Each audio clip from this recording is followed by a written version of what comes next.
Hello, everyone. Today we're going to learn another 10 common idioms, phrases, and sentences that native English speakers use every single day. These expressions are super useful, and I promise by the end of this video, you'll understand exactly what these expressions mean and how to use them naturally in your own conversations.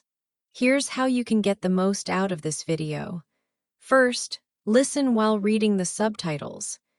This will help you catch every word and follow along more easily. Then, play the video again and try to repeat the sentences out loud, but this time without reading the subtitles. This will really help you improve your pronunciation, listening, and speaking skills. Don't forget to pause and write down any new idioms or phrases you like. That way, you can remember and review them later. This is a great way to boost your listening, reading, and speaking, all at the same time. This lesson is a fun and simple way to improve your English step by step. Before we dive in, if you're finding this helpful, please hit the like button and subscribe. It helps a ton, and I really appreciate your support. All right, let's get started with our first expression. Number 1, passed with flying colors. This idiom means you did something extremely well, better than expected. When someone passes with flying colors, they didn't just succeed, they succeeded amazingly. The idiom comes from old naval traditions where ships would return home with their flags, or colors, flying high to show they had won a victory. Let me tell you a story about my friend Sarah. She was so nervous about her driving test. She studied for weeks, practiced every day, and was worried she might fail. But guess what happened? She passed with flying colors. The instructor even said it was one of the best driving tests he'd ever seen. For example, you might hear someone say, "I was worried about my job interview, but I passed with flying colors." You might hear something like, "My daughter took her piano exam last week and passed with flying colors." Here's another one. "Even though I didn't study much, I somehow passed the test with flying colors." This idiom is perfect for celebrating success. Have you ever passed something with flying colors? Let me know in the comments what you succeeded at. Number 2. Are you hitting on me? This phrase means, are you trying to flirt with me? Or are you trying to show romantic interest in me? When someone is hitting on you, they're trying to get your attention in a romantic way. It's a casual way to ask if someone is flirting. I remember when I was at a coffee shop last month. This guy kept complimenting my hair, asking about my favorite books, and trying to make me laugh. After about 10 minutes, I finally asked him, "Are you hitting on me?" He got all red and said, "Maybe a little bit." It was actually pretty cute.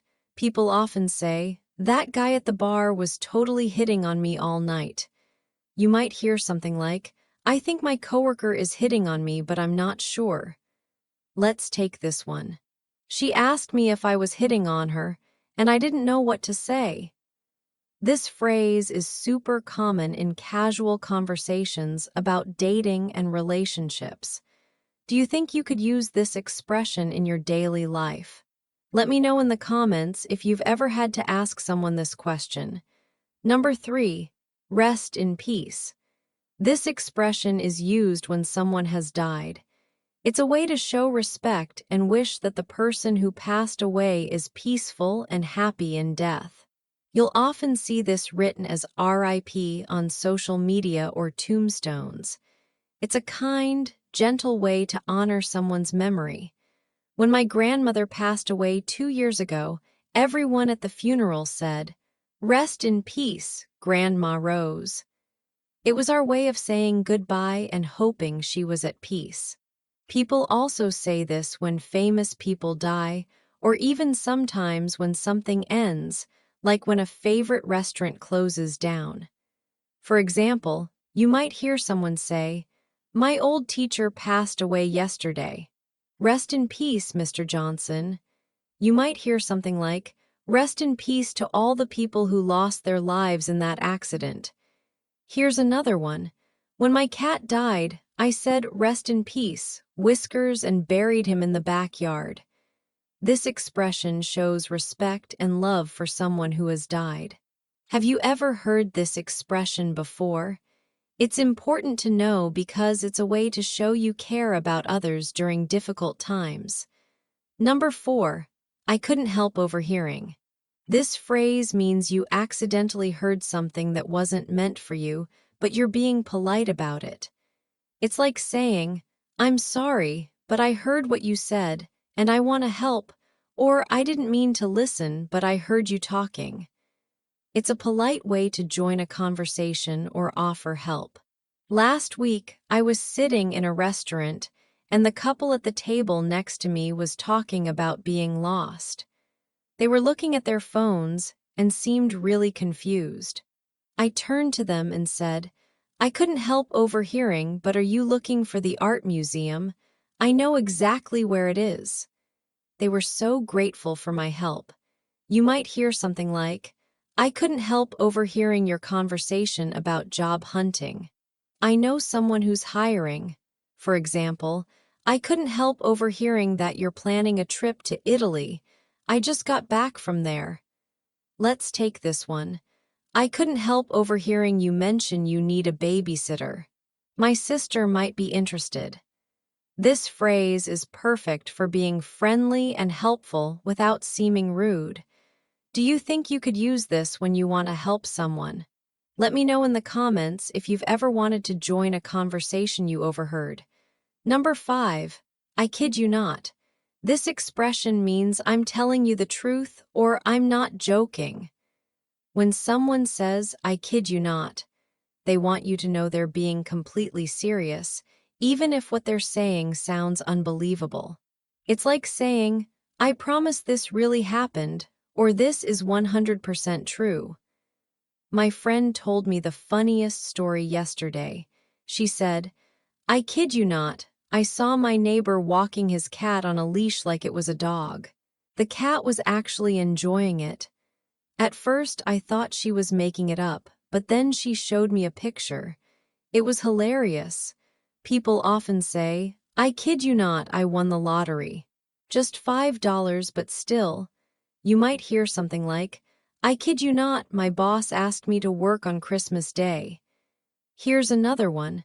"I kid you not, it took me 3 hours to find my keys, and they were in my hand the whole time."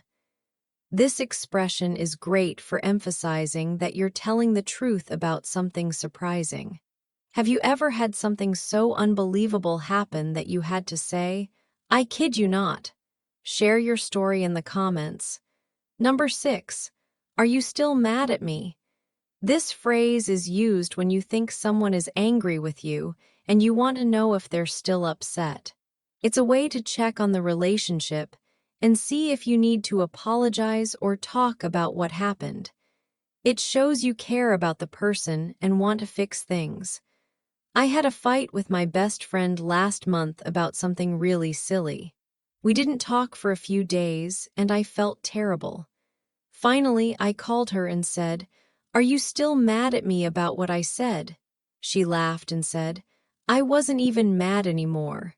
I was just busy with work." We made up immediately. For example, you might hear someone say, "I know I forgot your birthday party. Are you still mad at me?" You might hear something like, "I said something mean yesterday. Are you still mad at me?" Let's take this one. "I accidentally broke your favorite mug. Are you still mad at me?" This phrase is perfect for healing relationships and showing you care about someone's feelings. Do you think you've ever needed to ask someone this question? Let me know in the comments how you handle disagreements with friends. Number 7, I'm sick and tired of being sick and tired. This expression means you're extremely frustrated and exhausted with a situation that keeps happening. It's like saying, "I've had enough," or "I can't take this anymore." The repetition of sick and tired makes it stronger and shows just how fed up someone is. My coworker used this expression perfectly last week. She'd been working overtime every single day for 2 months, and her boss kept giving her more work. Finally, she said, "I'm sick and tired of being sick and tired. I need a vacation." Everyone in the office could relate to how she felt. You might hear something like, "I'm sick and tired of being sick and tired of this traffic every morning." People often say, "I'm sick and tired of being sick and tired of cleaning up after my roommate." Here's another one. "I'm sick and tired of being sick and tired of politicians making promises they don't keep." This expression is perfect for showing extreme frustration about ongoing problems. Have you ever felt so frustrated that you wanted to say this? What situation made you feel sick and tired of being sick and tired? Share it in the comments. Number 8. Looks like it's gonna rain. This expression means the weather appears like it will rain soon. When you see dark clouds, feel humidity, or notice other signs that rain is coming, you might say this. It's a very common way to talk about the weather, and native speakers use it all the time. Yesterday, I was walking to the store and noticed the sky getting really dark. I looked up and said to my friend, "Looks like it's gonna rain. We should hurry." Sure enough, 10 minutes later, it started pouring. We just made it to the store before getting soaked. For example, you might hear someone say, "Those clouds are getting darker. Looks like it's gonna rain." You might hear something like, "I'd better bring my umbrella. Looks like it's gonna rain later." Let's take this one. "We should have the picnic inside. Looks like it's gonna rain all afternoon." This phrase is super useful for daily conversation about the weather. Native speakers talk about the weather all the time, so this expression will help you sound more natural. Do you pay attention to weather signs? Let me know in the comments what the weather is like where you live today. Number 9. How did you get in here?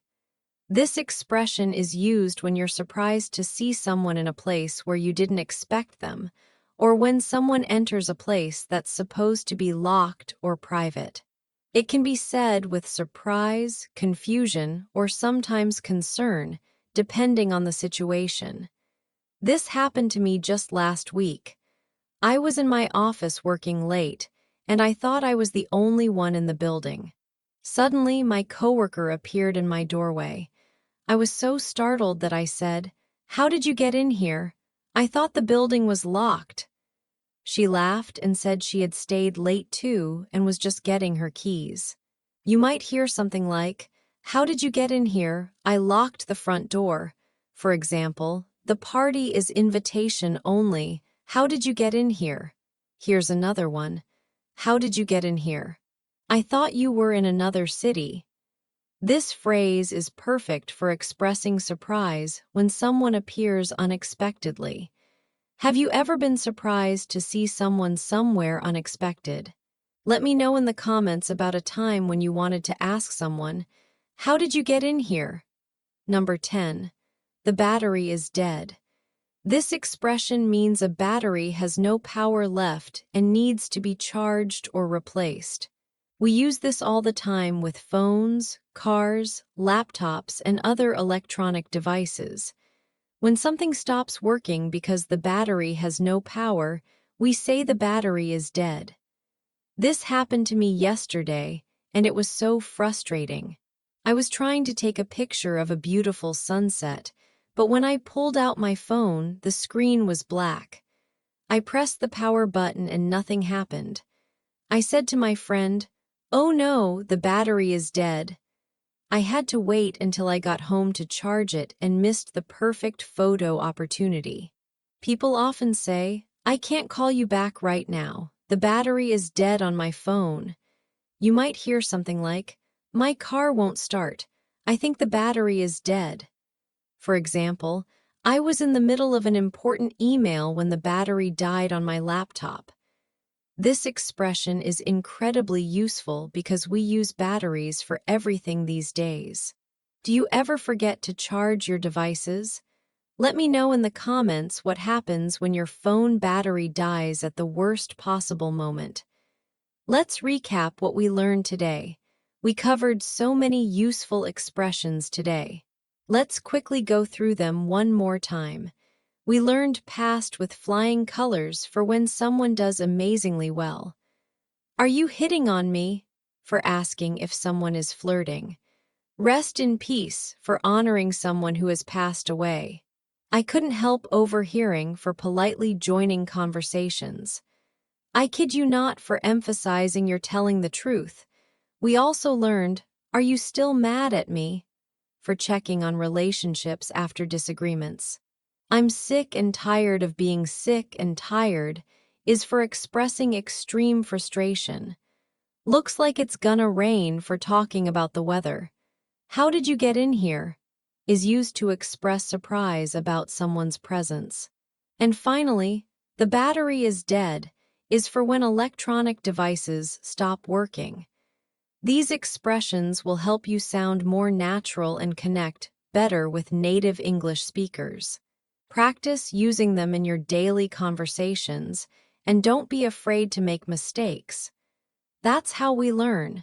If this video helped you learn something new, please give it a thumbs up and subscribe to our channel. Tomorrow, we'll have 10 more amazing expressions for you to learn. I post new videos every day to help you improve your English step by step. Which of these 10 expressions was your favorite today? Which one do you think you'll use first? Let me know in the comments. I love reading your responses and seeing how you're progressing with your English learning journey. Take care and keep practicing your English. I'll see you tomorrow for another exciting lesson. Remember, every day you practice, you're getting closer to speaking English like a native speaker. You're doing great, and I'm proud of your dedication to learning. Until tomorrow, keep up the amazing work.